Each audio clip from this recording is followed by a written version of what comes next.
नमस्कार विद्यार्थी मित्रांनो, परत एकदा स्वागत आहे तुमचं यूट्यूब चॅनलमध्ये. आज आपण इंडस्ट्रियल इंजिनिअरिंग या सब्जेक्टच्या ऑब्जेक्टिव्हचा सेकंड पार्ट बघणार आहोत. आणि मित्र हो, तुम्ही नवीन असाल चॅनलवर तर चॅनल सबस्क्राईब करायला विसरू नका. ओके, तर सुरू करूया. पहिला ऑब्जेक्टिव्ह बघा. In sampling plans n indicates. Sampling प्लॅनमध्ये एन काय डिनोट करतो तर तो असतो सॅम्पलची साईज. ओके, सॅम्पलची size is denoted by n. Okay, X ray are use in. तर एक्सरे बघा, सोपा क्वेश्चन आहे. रेडिओग्राफीमध्ये काय करतात, एक्सरे वापरले जातात. Actually destructive non destructive testing याच्या संबंधित आहे, म्हणून हा क्वेश्चन इथे आलेला आहे. Is the probability that a failed system is restored to operable condition in a specified down time. समजा सिस्टीम फेल झाली असेल, ओके, तिला ऑपरेबल कंडिशनमध्ये आणायचं असेल तर ती प्रोबॅबिलिटी कुठली, तर maintainability. Okay, maintainability is the probability that a fail system is restored to operable condition in a specified down time. OC curves are use for the selection lots by. तर हे ॲट्रिब्यूट्सवर डिपेंड करतं. Okay, OC curves are use for the selection lots by attributes. Air gauge is a. आता air gauge आहे तर हा mechanical असला पाहिजे, बरोबर आहे. हा मेकॅनिकल कम्पॅरेटर असला पाहिजे. Okay, size bar is use for measuring. तर हा बघा, साईज बार कशासाठी वापरतात तर अँगल. ओके, अँगल मेजरमेंट करण्याकरता साईज बार वापरतात. तुम्हाला या सब्जेक्टमध्ये मॅक्झिमम जे मेजरमेंट टूल्स आहेत, ठीक आहे, यांचा अभ्यास करावा लागतील. यांच्यावर खूप सारे प्रश्न विचारले जातात एक्झाममध्ये. बघा, the concept of prevention and control comes under. आता प्रिव्हेन्शन आणि कंट्रोल हे कशाच्या अंडर येतात तर ते स्टॅटिस्टिकल. ओके, स्टॅटिस्टिकलच्या अंडर येतात. त्यानंतर material handling is more in case of which type of inspection. कुठल्या प्रकारचे इन्स्पेक्शन करत असं आपण, जर सेंट्रलाइज इन्स्पेक्शन करत असेल त्यावेळेस मटेरियल हँडलिंग मोर असतं. Okay, the basic objective of quality control in any organisation is. Quality control करायची म्हणजे काय करतो आपण बघा, to build up customer goodwill. Okay, त्यानंतर to ensure control, to achieve optimum cost. तर हे सर्वच्या सर्व काय आपले एम्स आहेत. म्हणजे क्वालिटी कंट्रोलचे आपले objective. In CPM the performance of a specific task is known as. तर CPM मध्ये जो स्पेसिफिक टास्कचा परफॉर्मन्सला आपण ऍक्टिव्हिटी म्हणतो. Okay, which of the following is not an important parameter of purchasing. Purchasing मध्ये कुठली पॅरामीटर महत्वाची नसते. बघा, आपल्याला राईट सोर्स पासून घ्यावं लागत असते, त्यानंतर राईट प्राइसला, नंतर राईट क्वालिटी, ठीक आहे, क्वांटिटीमध्ये. ओके, तर सेल वगैरे आपल्या पर्चेसिंग मध्ये येत नाही, ठीक आहे. तर या क्वेश्चनचे आन्सर असेल राईट सेल. ठीक आहे.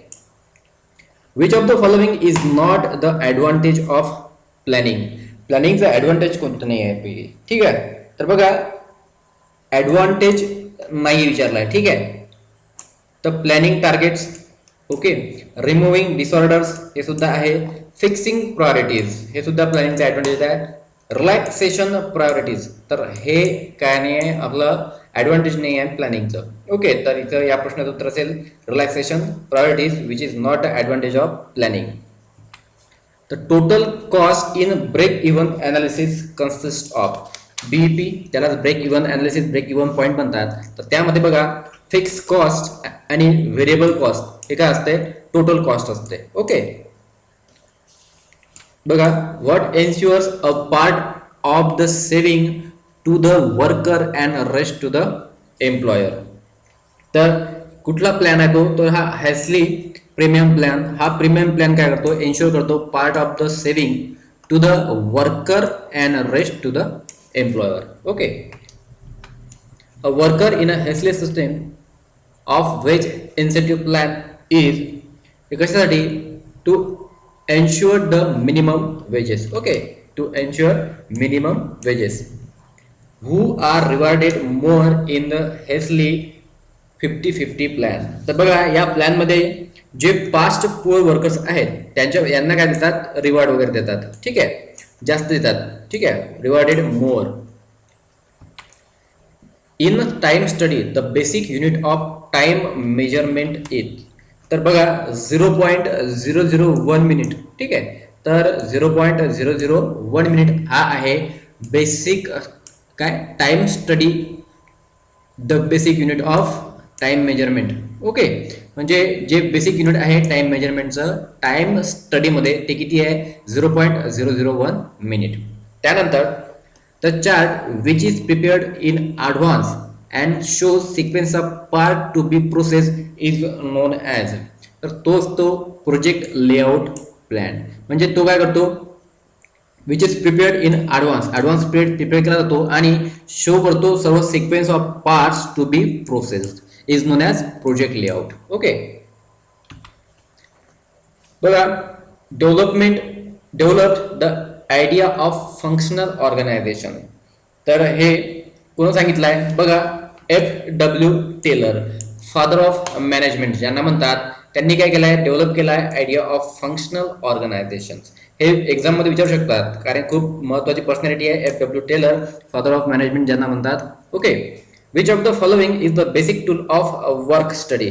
वर्क स्टडी सर्वात जास्त महत्वाचा पार्ट म्हणजे basic tool stop watch. Okay, stop watch शिवाय वर्क स्टडी आपण म्हणजे स्पेसिफाय करू शकत नाही किंवा स्टडी करू शकत नाही. Is the large scale production carried out on special purpose machines. Special purpose machine बनवणं कशासाठी, तर बघा जिथे आपल्याला काय करायचं असतं मास प्रोडक्शन, ठीक आहे, जिथे मास प्रोडक्शन करायचं असतं तिथेच आपण काय करतो स्पेशल पर्पज वगैरे मशीन वगैरे म्हणजे वापरतो. ठीक आहे, नाहीतर स्पेशल पर्पज मशीन कशासाठी वापरणार, त्याच्याच म्हणजे त्याचीच कॉस्ट जास्त होऊन जाईल. ओके, म्हणून मास प्रोडक्शनसाठी आपण काय वापरणार स्पेशल पर्पज मशीन्स वापरणार.